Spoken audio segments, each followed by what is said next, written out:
Bram Stoker's Dracula, arguably one of the most influential horror stories ever told. Vampires really came to the forefront of the horror genre with this book. It absolutely elevated them as one of the staples of the genre, and it's been so hugely influential on how pop culture has become obsessed with vampires that it's annoying. I personally have never really liked the mythical vampires. I think they're fine. They can certainly serve a decent purpose in a story, but I've never been blown away by their abilities. I think they're just mediocre. There's a whole lot that doesn't make sense if you stick with traditional vampires, and the people who try to explain the stuff that doesn't really make sense just make it even worse, like the whole garlic thing. I have enjoyed some movies and stories involving vampires. 40 Days of Nights was scary and fun. Blade was so hokey and corny and cheesy and wonderful that you can just enjoy it on that basis. Going back to their roots, going back to what inspired such an incredible cultural wave of just an obsession with vampires that has been around and reached peaks and valleys throughout the history of fiction in the United States and across the world has been really informative. I liked kind of seeing where it came from. This book, it lets you understand why vampires as an idea have become this fixation for so many people. And I think it has nothing to do with the abilities or the attributes that are assigned to vampires. There's countless mythical creatures that have very similar abilities and powers to vampires. But Bram Stoker, he established such a tone, such a presence with his vampire, with Dracula, that you can feel it in your bones reading this story. It weighs heavy on the pages. The creep factor is elevated so much, and I think the best vampires have kept that creepy factor. If you make them just murder machines or you turn them into these just crazy monsters, you're really losing a lot of what makes vampires special. And I really do believe the best representations going forward from Dracula, look at especially Nosferatu as a prime example,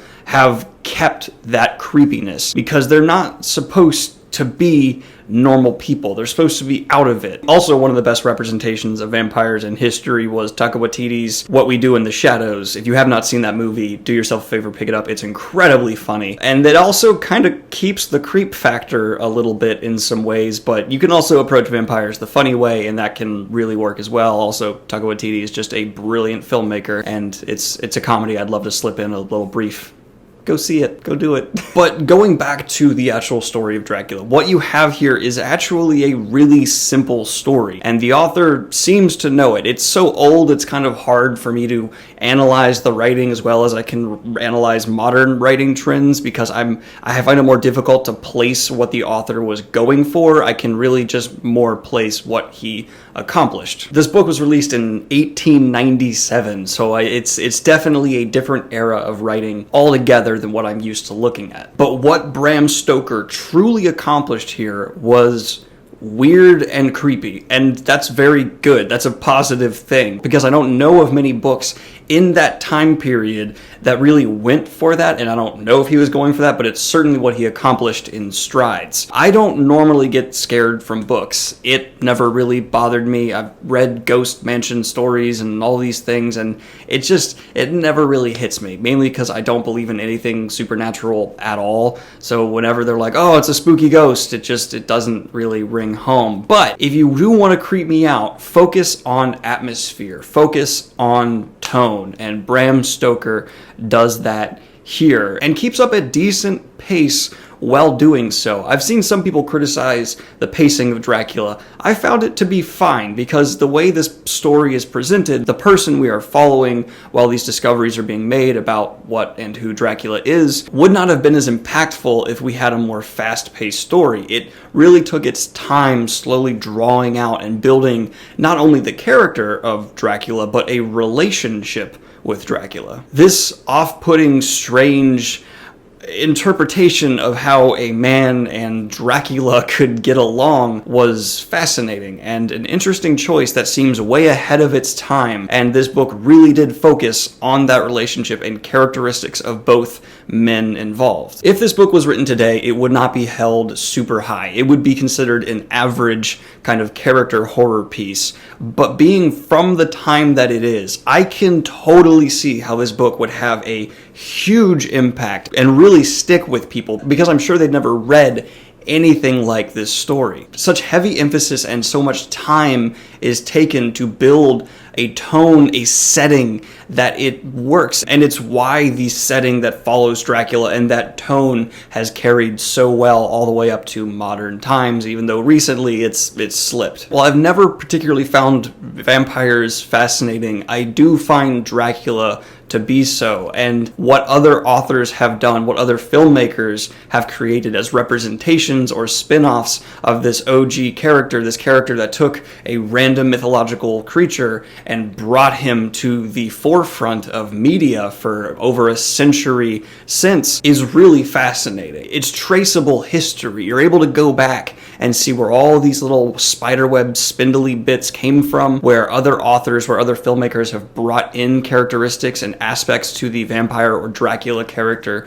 that have increased it, have made it a little better, and some interpretations that have made it a little worse, and some that just took crazy left and right turns. I don't have too much to say about this story, aside from if you're interested in the history of the horror genre, or you're interested in the history of the character Dracula, or why vampires are fetishized so heavily in today's society. You can see the grassroots here. First attempt at evolving them, at bringing them into our zeitgeist. I almost have a little bit of disdain now for people who have done this character and this idea such heavy disservice, which has been done many times, because it is something special. It feels like only a real master of their craft should attempt to come back and re-examine this character, add something to it. Because when it's handled poorly, it's like watching a car crash, but when it's handled well or mocked well, it feels special, it feels different. There's some interpretations and parodies of the vampire feeling the Dracula character that really miss their mark, that just feel like they're awful. There's some that kind of come close, and it feels like they might just maybe reach it. And then there's the ones that nail it. There's the Nosferatu, there's Taika Waititi's What We Do in the Shadows, and a few others. I certainly wouldn't recommend this book to anyone, because I wouldn't say it's a joy to read, especially if you're more used to modern fantasy and modern writing styles. It's not going to keep up to the pace you are familiar with. It's not going to focus on certain aspects of character and world that you might be more comfortable with. But if you're willing to open your mind a little and experience a book that certainly brought fiction closer to where we are now, I would at least give the first few chapters a read through, because they do such a spectacular job of introducing you to this world, this setting, and mystery. Unfortunately, there is no way to go into this book without knowing the end result, but I can't imagine what it must have been like to read this story not knowing where the book was going to go, because the first people who read it probably didn't. There wasn't we know who this character is. He wasn't so established in pop culture, especially in 1897, where education and information was so scarce. Anyway, that's my thoughts, opinions, and review on Dracula by Bram Stoker, and its influence that is still strongly being felt throughout all of fiction, really. Anything that dabbles into vampires or even many other fictional creatures have come closer to trying to have this cloak of mystery and shadow around them that the original vampire stories did.